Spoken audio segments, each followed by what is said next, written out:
As was mentioned earlier in the show, the focus of this segment is on picking up a brand new hobby. So what about learning to play a musical instrument? And what if that musical instrument is your voice, right? So we have joining us music instructor Giselle O'Brien, and she's going to talk to us about the benefits and just how difficult it is to take up music as a hobby. Good morning and welcome. Good morning, how are you? Now, before we get started, let's just go ahead and introduce yourself to our viewers, how it is that you got involved in music. Well, I started learning to play the guitar when I was about 18 years old. I taught myself in a really old beat-up guitar that belonged to my grandfather. And when I moved away to Trinidad to study, I took up music as a formal education. So I have a BFA in Performing Arts with a specialization in music, and I studied guitar and voice. So what are you doing now? I'm currently a music teacher at Belize Elementary School. Okay. And I also teach at Pelote School of Music, and I teach privately as well. And now this is interesting because, I think people like yourself go after a particular goal, and we often think of people who specialize in music or any form of the arts and how challenging it is to really make a career for yourself. Yeah. The process for you, was it difficult to get employment, to be able to get people to come and do private practice with you and sustain this natural passion of yours? Before I moved back, a lot of people would say, oh, you're never going to make it as a musician in Belize. It's not possible. I like to say no. As long as you are passionate about what you do and you can prove to other people that it's beneficial, then there are avenues of getting employment. For example, there are a lot of people in Belize City who are interested in learning music. They just don't know where to go.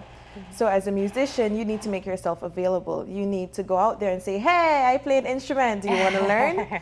And of course, you can't charge people so much because you think that it's something that's not accessible. Yeah. If you want to teach music, then you need to be able to cater for those people who can afford or may not be able to, but want to invest in it, Now, Giselle, one of the questions, because you said you started playing at what age? 18.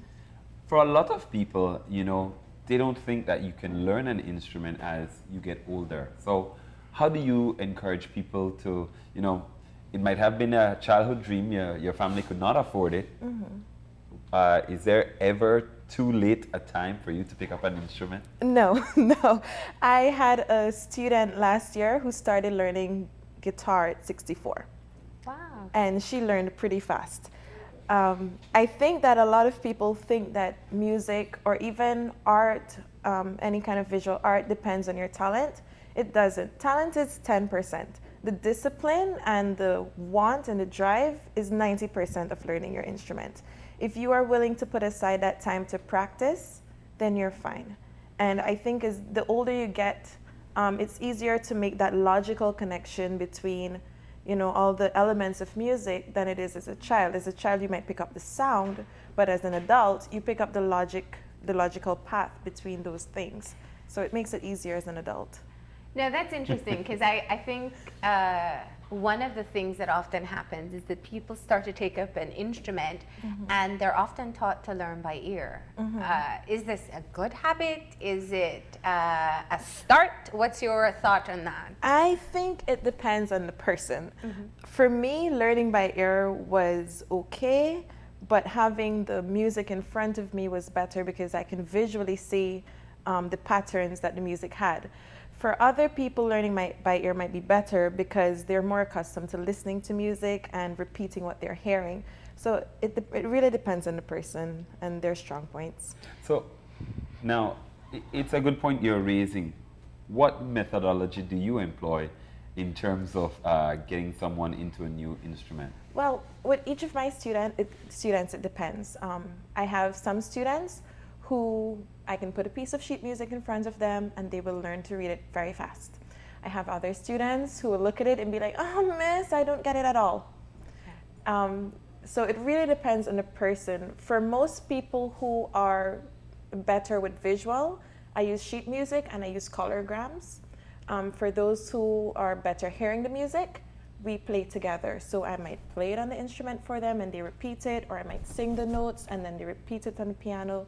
It really depends on the student. And you have to know that, because some people may say, oh, I want to take up a hobby to clear my mind, and then they get bombarded with theory. Yes. They're like, this is not what I had in mind. No. For adults, let's talk about the benefits of learning to play a musical instrument or getting involved in the arts. For people who have full-time jobs, who have children, why would you recommend that taking up a musical instrument will be beneficial to them? For one thing, music teaches you patience. You have to you have to employ patience in order to learn any type of instrument or singing. But it also teaches you different forms of discipline. It helps you to be a little bit more organized with your thoughts. Studies have shown that doing music and practicing music engages different parts of the brain. So if you're learning to sing in a different language, it engages a linguistic area of the brain. Just hearing music engages the oral area. Hearing a sound and then putting it to words ties those areas together. So it's all about, for the adult, it's all about using music to help you basically exercise your brain.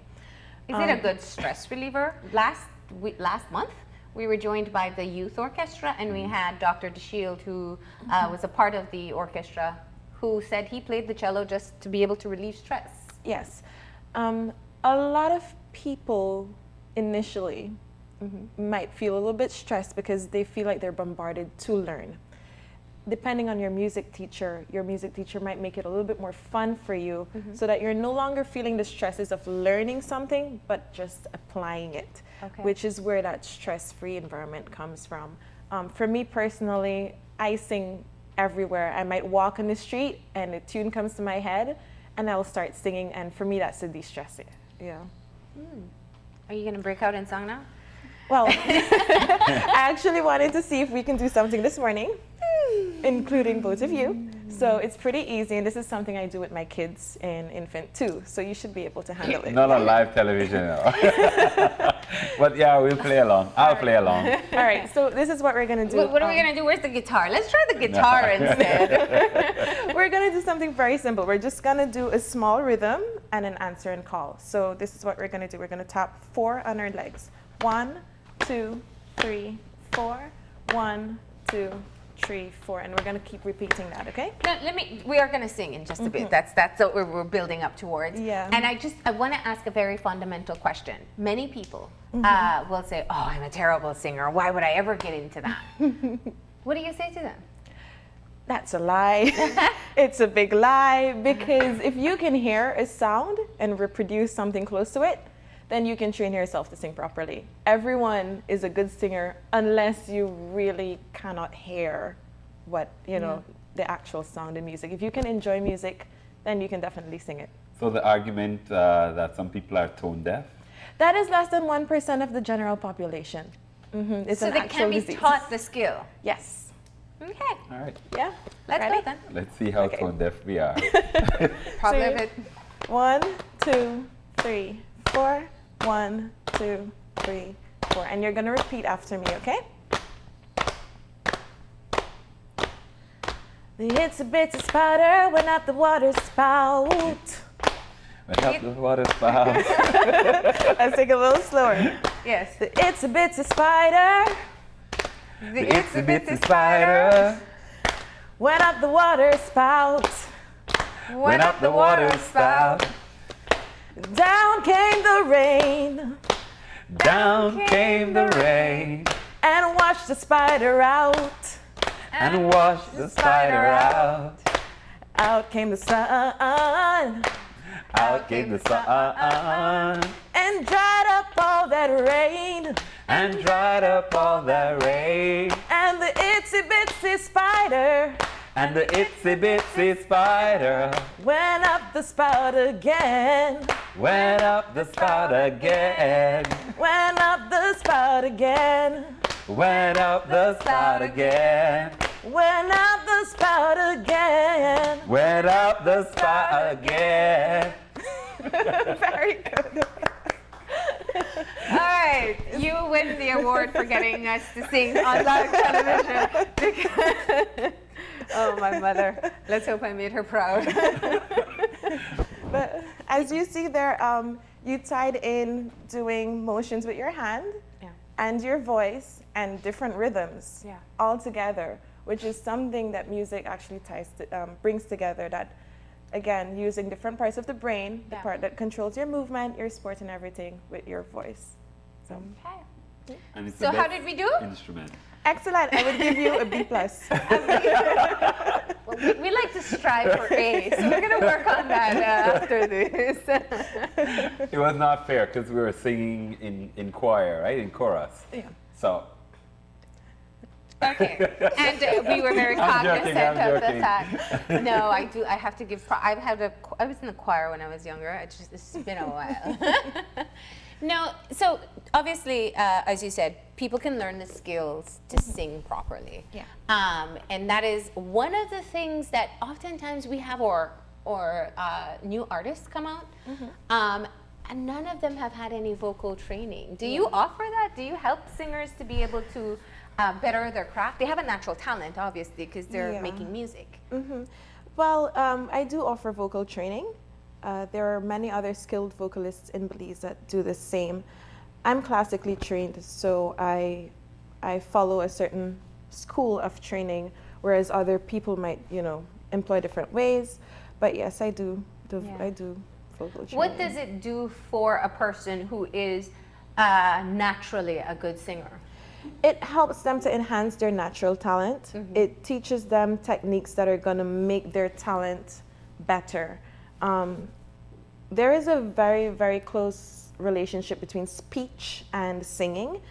And when you're doing vocal training, it also helps with your speech. Yes. So one of the things that we do are breathing techniques that allow you to hold a note longer. Those breathing techniques also help you when you're speaking. The proper use of consonants and vowels are also important in singing. And when it comes to speaking, it is transferable. Yeah, and a lot of people don't realize that, that you have to pronounce your words properly when you're singing, that you have to enunciate. Yes. And be able to finish strongly, especially when it ends with a consonant. A lot of people just drown everything out. Yeah. So you teach that as a part of your training? Yes. At Belize Elementary School, we have a primary school choir. It's been in existence for about 3 months. But those methods are methods that they have been learning and using when they perform, which is really exciting for me. Nice.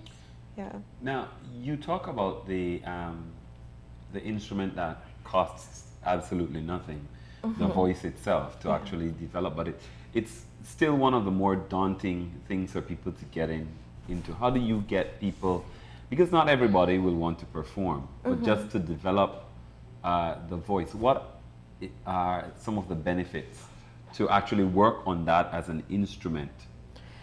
Well, before I returned to Belize, I worked with people with disabilities for about 5 years. And what it did was actually build self-confidence and that ability to express yourself. A lot of times people are shy to sing, not because they can't sing or because they think they're horrible, but because they're afraid to express themselves. And as part of being a music teacher, my job is really, apart from developing the voice, is helping them develop their self-esteem and their confidence. So a lot of the times we sing together as a group. We learn team building like that, but we sing individually so that we can support each other, so we can encourage each other to express ourselves. And that worked a lot with people with disabilities, giving them that forum to express themselves. It really helped build their self-confidence. And with the students I have now, it's the same thing. A lot of them start out the class, "Oh, miss, I don't want to sing. I don't want to do this." But when they see everyone else enjoying themselves, they join in. And then eventually they want to stand out. And then eventually they want to sing on their own. So it really does help build confidence as well. And the arts as a part of the curriculum for young people, simply because it's something that we see really disappearing. If a child wants to be in a choir, then that's fine. But in terms of exposing each and every child to the arts, what would you say are the benefits for such an undertaking? Well, let's put it this way. How did we learn our ABCs? Singing. We sang. We sang our ABCs. In many developed countries, they use music as a tool to help teach other subjects. For example, if you study science, you can study sound waves and music and actually learn to create them on an instrument. And that helps to solidify the topic you're teaching in science about sound waves and, you know, how sound works. In mathematics, the idea of breaking music up into different portions and beats is very similar to using fractions. So there are a lot of benefits to employing the theory of music. But in addition to that, again, when we go back to the brain, studies have shown that when you practice a musical instrument, you're engaging more parts of the brain than any other activity out there, more than sports, more than visual art, more than learning academics. So when you're exercising those different parts of the brain, you're actually making them more functional to receive information from different fields. And again, if you have something as beneficial as music to help develop the brain, why not use it? You know? Do you have to love it?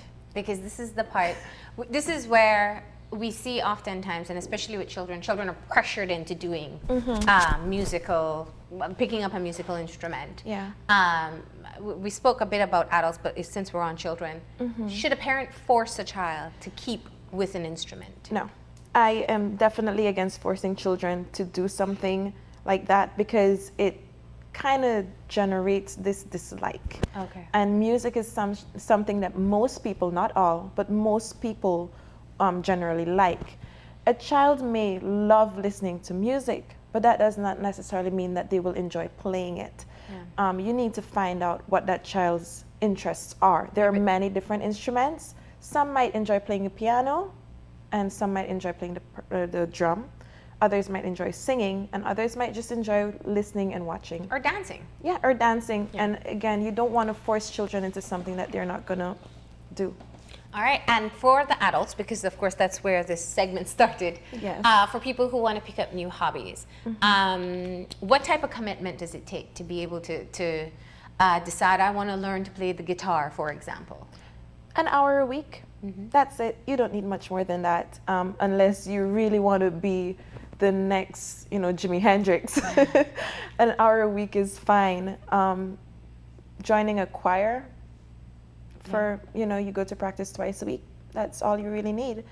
And for most adults, I know that people are busy.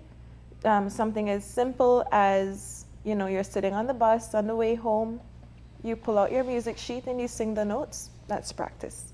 Yeah. All right. And how do people contact you if they're interested in picking up this new hobby? You offer, do you teach what instruments? I teach guitar, piano, and voice. Okay. Nice. And how do people contact you? They can call me. Okay. My number is 637-3294. And if they are interested in learning other instruments, I can put them on to other musicians that are available to teach, strings and horns and that kind of stuff. Excellent. All right. Well, thank you very much for joining us. Thank you. And hopefully you've inspired a couple more people to pick up a new instrument or perfect that voice, right? I remember the song It's a Bit Inspired. Okay, and it's not raining outside. I hope not. So hopefully we pass the test. But thank you, Giselle, once again. Thank We're going to you. go ahead and take that final break, and when we come back, we'll have our wrap up. So stay tuned.